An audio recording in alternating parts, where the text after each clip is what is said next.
We all love a good underdog story. It's why movies like Hoosiers, Rudy, and Miracle are considered some of the greatest sports movies of all time. When it comes to the NBA, there has been no shortage of players and teams that have beaten the odds or come out of nowhere to shock the world. That's why in this video, we'll be taking a look at the 5 best underdog teams in NBA history. Let's get started. Number 5. The 2004 Detroit Pistons. Matched up against the juggernaut that was the Los Angeles Lakers in the 2004 NBA Finals, the Detroit Pistons were given little chance to win even a single game. Many members of the media were predicting a sweep, saying Detroit had no chance against the dynamic duo of Kobe and Shaq, who were led by the illustrious coach Phil Jackson. However, in what came to be known as the 5-game sweep, the Pistons ran LA out of the gym. Heading into the playoffs as the 3 seed in the East, Detroit would brush aside Michael Redd and the Milwaukee Bucks in 5 games. Their reward was a matchup with the 2nd-seeded New Jersey Nets, led by a young Richard Jefferson, Jason Kidd, Kenyon Martin, and Kerry Kittles. In what turned out to be a 7-game slugfest, Detroit made a statement in Game 7, blowing out the Nets 90-69 to advance in the Eastern Conference Finals. Standing in the way of a trip to the NBA Finals was the top seed in the East, the Indiana Pacers. Having finished the season 61-21, the Pacers had already beaten Detroit 3 times in the regular season. Led by a young core of Jermaine O'Neal, Ron Artest, now Metta World Peace, and Al Harrington, the Pacers also leaned on the veteran leadership of 38-year-old Reggie Miller. The series was an all-out war, with no team scoring over 85 points in any game. Detroit's series-clinching Game 6 win ended in a brutal 69-65 victory. Having punched their ticket to the finals, the Pistons now had to face their toughest challenge yet. At least that's what everyone was saying. Coming in as the heavy underdog, Detroit's defense stifled the Lakers. Although Shaq and Kobe would both average over 20 points a game in the series, no other player on LA's roster averaged more than 6.4 points per contest. Meanwhile, the Pistons' balanced scoring attack saw their entire starting 5 average at least 10 points a game, led by Rip Hamilton and Chauncey Billups, who both averaged roughly 21 points a game. The Pistons' decisive Game 5 victory would also be Shaq's last game as a Laker, as he was dealt to the Heat, confirming the speculation that tensions between himself and Kobe had reached a boiling point. Detroit not only came in as the underdog, but their victory actually helped facilitate the breakup of one of the most dynamic duos in NBA history. Number 4. The 1994 Denver Nuggets. Heading into the 1993-94 season, the talk of the league was the shocking retirement of Michael Jordan 1 month before the season. Many wondered if the Bulls would be able to even make the playoffs after Jordan's retirement, never mind defend their title. Although Chicago would win 55 games and make the playoffs, they were knocked out in the conference semifinals by the New York Knicks, which meant a new team would get to hoist the Larry O'Brien Trophy for the first time since 1990. After finishing their season with a 63-19 record and claiming the 1 seed in the West, many believed the Seattle Supersonics had a great chance to be that team and win their first ever championship. With strong rotational players like Detlef Schrempf, Sam Perkins, and Kendall Gill, paired with the young stars in Gary Payton and Shawn Kemp, the Supersonics looked more than capable of challenging for the title. Their first-round opponent, the 8th-seeded Denver Nuggets, were given no chance to win the series. Having finished the season 42-40, the Nuggets were an afterthought in the West when compared to teams like the Supersonics, Rockets, and Jazz. Yes, they had some intriguing players in Dikembe Mutombo, Mahmoud Abdul-Rauf, and LaFonso Ellis, but no one thought they had much of a shot to compete with the Supersonics. After the first 2 games of the series, the doubters looked to be right. Denver lost both games by double digits, getting blown out in a 106-82 loss in the first game of the series. Mahmoud Abdul-Rauf, Denver's leading scorer during the regular season, was struggling to get going offensively. One of the most flashy guards in the league, Abdul-Rauf's struggles seemed to spell the end for the Nuggets. Already down 2-0 in a best-of-5 series, the Nuggets would have to rattle off 3 straight wins to pull off the upset. Heading into Game 3, someone had to step up for Denver. Veteran forward Reggie Williams answered the call, exploding for 31 points to lead both teams in scoring, while Dikembe Mutombo dominated down low. The third-year big man from the Democratic Republic of Congo pulled down 13 rebounds, blocked 6 shots, and chipped in with 19 points of his own as Denver blew out Seattle 110-93 to cut the Supersonics' lead to 2-1. Games 4 and 5 would be more of the same for Denver. In each game, a different player stepped up. In Game 4, it was LaFonso Ellis who led the Nuggets with 27 points and 17 rebounds in a 94-85 overtime victory to even the series at 2 games apiece. In the decisive Game 5, third-year guard Robert Pack put up 23 points while center Brian Williams grabbed 19 rebounds to help give Denver the 98-94 win and the 3-2 series victory. In their second-round matchup with the Utah Jazz, Denver again found themselves in a massive hole, trailing 3-0 in the best-of-7 series. With their backs against the wall again, the Nuggets rattled off 3 straight wins to tie the series at 3 games apiece heading into the decisive Game 7. It was there that the Cinderella story came to an end as the 8th-seeded Nuggets fell to the Utah Jazz 91-81. The Nuggets were the first ever 8 seed to defeat a 1 seed in NBA history and came within 1 game of appearing in the Western Conference Finals. If they would have gotten past the Jazz, we could have gotten to see a Dikembe Mutombo versus Hakeem Olajuwon matchup. Just imagine how glorious that would have been. Number 3.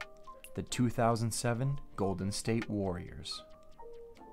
After finishing last in their division in 2005-2006, the Golden State Warriors overhauled their roster mid-season in January of 2007, hoping to shake up their team and bring playoff basketball back to the Bay Area. In an 8-player deal with the Indiana Pacers that saw 4 players go each way, Golden State was able to bring in Al Harrington and Steven Jackson to bolster their aggressive offensive game plan. Sitting at 19-20 when they made the deal, the new-look Warriors would struggle to gel, falling 9 games below 500 at 26-35. However, from there, Golden State would close the year on a 16-5 run to finish the season 42-40 and just sneak into the playoffs as the 8th seed. Their opponent was the top-seeded Dallas Mavericks. Led by league MVP Dirk Nowitzki, the Mavs were on their own revenge tour after falling to the Miami Heat, led by D-Wade and Shaq, in the finals the year before. They had one goal in mind, and that was to win it all. But from the opening tip, it was clear the Warriors weren't going to just lay down and accept their fate. An explosive Game 1 from Baron Davis, paired with a terrible shooting night from Dirk, gave Golden State a 97-85 victory to take a 1-0 lead. Dallas would win Game 2, but Golden State was fearless, winning Game 3 in blowout fashion and defending their home court with a 4-point victory in Game 4. With their backs against the wall, Dallas was able to win Game 5, but still found themselves trailing 3-2 in the series. Heading back to the Oracle Arena for Game 6, Golden State would blow Dallas out of the water, winning 111-86. Dirk finished the night with 8 points on 2 of 13 shooting, while Steven Jackson would come through for the Warriors to lead all players with 33 points. Golden State now had the league on notice heading into their second-round matchup with the Utah Jazz, but their Cinderella story ended in 5 games.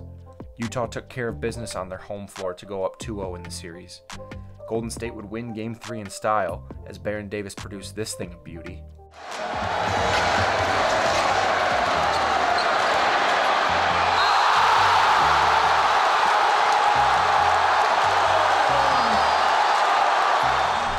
But it would prove to be a flash in the pan, as Utah would win Games 4 and 5 to close out the series and put an end to Golden State's improbable playoff run.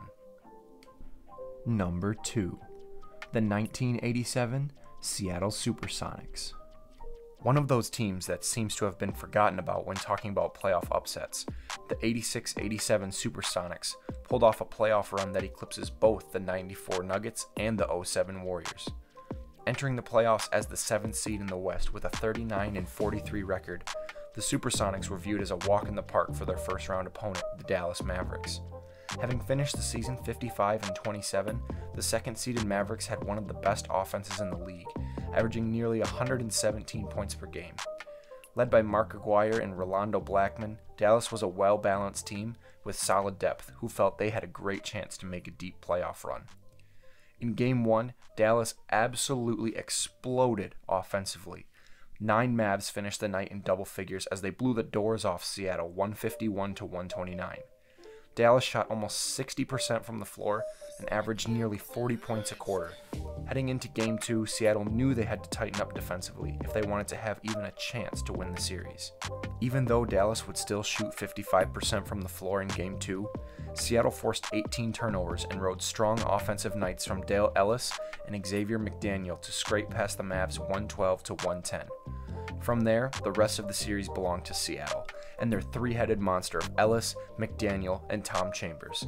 Ellis dropped 43 points in Game 3 to put Seattle up 2-1 in this best-of-5 series, putting the Supersonics one win away from advancing to the next round. In front of their home fans for Game 4, Seattle would cruise past Dallas 124-98, led by Tom Chambers' 31-point performance to punch their ticket to the second round. Waiting for Seattle in the Western Conference semifinals was another Cinderella team, the 6th-seeded Houston Rockets. Led by a young Hakeem Olajuwon, the Rockets had beaten the 3-seeded Portland Trail Blazers in 4 games as well. Although they finished the season 42-40, Houston was surprisingly deep, as 11 players averaged more than 7 points per game, and of those 11, 7 of them averaged more than 11 points per game. Game 1 was a closely fought contest, but Seattle would prevail 111-106, largely due to another monster game from Dale Ellis, as he led all scorers with 34 points. Game 2 was even more of a nail-biter, as Seattle held on for a 99-97 win to go up 2-0 in the series. Ellis had another huge game for the Supersonics, pouring in 30 points and grabbing 9 rebounds. Houston would win Game 3 convincingly behind a dominating performance from Hakeem to cut Seattle's series lead to 2-1. The Supersonics would reclaim momentum in Game 4 as Tom Chambers dropped 38 points and Ellis threw in 32 of his own to put Seattle up 3-1. Olajuwon would carry the Rockets to a second victory in Game 5 to fight off elimination and force a Game 6. Game 6 would be one for the ages, as Chambers led Seattle with 37 points, while Ellis put up 36 and McDaniel added 24 as well, in a double overtime thriller that saw Seattle close out the Rockets with a 128-125 victory. Olajuwon did everything in his power to keep Houston in the series, producing one of the most eye-popping stat lines in playoff history. Hakeem finished the night with 49 points and 25 rebounds in what can only be described as one of the most dominant performances in a losing effort in NBA history. Having clinched their berth to the Western Conference Finals, the Supersonics ran into the buzzsaw that was the Showtime Lakers led by Magic, Kareem, and James Worthy. Seattle seemingly ran out of gas as their big three of Ellis, Chambers, and McDaniel would struggle to get in sync with each other. The Lakers proved too much for Seattle to handle, sweeping them quickly aside before eventually beating the Boston Celtics to win their 10th title in franchise history. Seattle finished the 86-87 season as the only team in NBA history to win a playoff series with a losing record, as the Supersonics' Cinderella run would carry them all the way to the Western Conference Finals. Number 1. The 2016 Cleveland Cavaliers. Falling behind in the series is clearly a bad thing. One slip-up and your season could be over just like that. The Cleveland Cavaliers knew they were treading on thin ice when they fell behind the Golden State Warriors 3-1 in the 2016 NBA Finals. Only 10 teams had ever come back from that deep of a hole in playoff history, and none of those teams had done it in the finals. Heading into Game 5, LeBron James was interviewed ahead of the game. James appeared in his now iconic sunglasses well inside look. His calmness was almost eerie as his Cavs teetered on the brink of elimination at the hand of the Splash Brothers and Draymond Green. Cleveland would come out swinging in Game 5 with both LeBron and Kyrie Irving putting up 41 points, while Draymond Green sat on the sidelines as he served a one-game suspension for picking up his 4th flagrant foul of the playoffs late in Game 4 after an altercation with LeBron. Building off of that momentum, LeBron proceeded to go full alpha dog mode, pouring in 41 points again in Game 6 to help lead the Cavs to a 115-101 win and force a Game 7. With the series knotted at 3 games apiece, the Cavs stood on the brink of history. If they were to win this game, they would become the first team in NBA history to come back from a 3-1 deficit in the NBA Finals. And that's exactly what they did. Despite off shooting nights from LeBron and Kyrie, the Cavaliers clamped down on Steph Curry and Klay Thompson defensively, holding them to a combined 12 of 36 from the floor. Draymond Green would have a monster game in their offensive absence, notching a near triple-double with 32 points, 15 rebounds, and 9 assists. It wouldn't be enough, however, as Cleveland made huge plays down the stretch, none more iconic than LeBron's block on Andre Iguodala with 2 minutes remaining in the fourth quarter.